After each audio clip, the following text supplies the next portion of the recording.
بسم اللہ الرحمن الرحیم۔ حضرت امیر المومنین ایدہ اللہ فرماتے ہیں، وراثت کے معاملے میں ہمیشہ قول سدید سے کام لینا چاہیے۔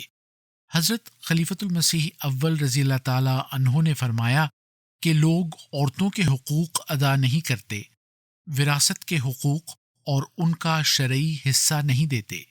اب بھی یہ بات سامنے آتی ہے بر صغیر میں، اور جگہوں پر بھی ہوگی کہ عورتوں کو ان کا شرعی حصہ نہیں دیا جاتا، وراثت میں ان کو جو ان کا حق بنتا ہے نہیں ملتا۔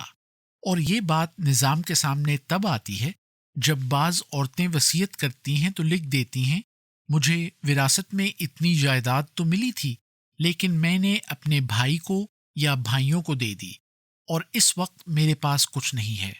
اب اگر آپ گہرائی میں جا کر دیکھیں، جب بھی جائزہ لیا گیا تو پتہ یہی لگتا ہے کہ بھائی نے یا بھائیوں نے حصہ نہیں دیا اور اپنی عزت کی خاطر یہ بیان دے دیا کہ ہم نے دے دی ہے۔ یا کبھی ایسا بھی ہو جاتا ہے کہ بھائی یا دوسرے ورثاء بالکل معمولی سی رقم اس کے بدلے میں دے دیتے ہیں، حالانکہ اصل جائیداد کی قیمت بہت زیادہ ہوتی ہے۔ تو ایک تو یہ ہے کہ وصیت کرنے والے، نظام وصیت میں شامل ہونے والے، ان سے بھی حضرت مسیح موعود علیہ الصلاۃ والسلام نے تقوی کے اعلیٰ معیار کی امید رکھی ہے، اس لیے ان کو ہمیشہ قول سدید سے کام لینا چاہیے اور حقیقت بیان کرنی چاہیے، کیونکہ جو نظام وصیت میں شامل ہیں تقوی کے اعلیٰ معیار اور شریعت کے احکام کو قائم کرنے کی ذمہ داری ان پر دوسروں کی نسبت بہت زیادہ ہے۔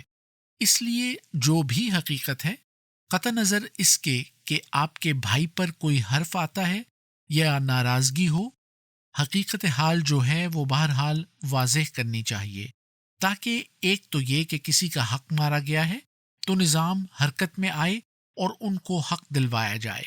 دوسرے، ایک چیز جو اللہ تعالیٰ نے ان کو دی ہے، شریعت کی روح سے اس سے وہ اپنے آپ کو کیوں محروم کر رہی ہیں؟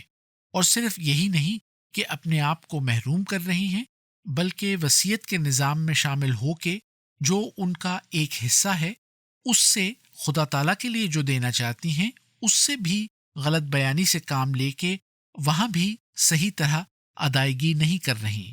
تو اس لیے یہ بہت احتیاط سے چلنے والی بات ہے۔ وصیت کرتے وقت سوچ سمجھ کر یہ ساری باتیں واضح طور پر لکھ کے دینی چاہیے۔ خطبہ جمعہ فرمودہ 13 جون سن 2003، مطبوعہ الفضل انٹرنیشنل 8 اگست سن 2003۔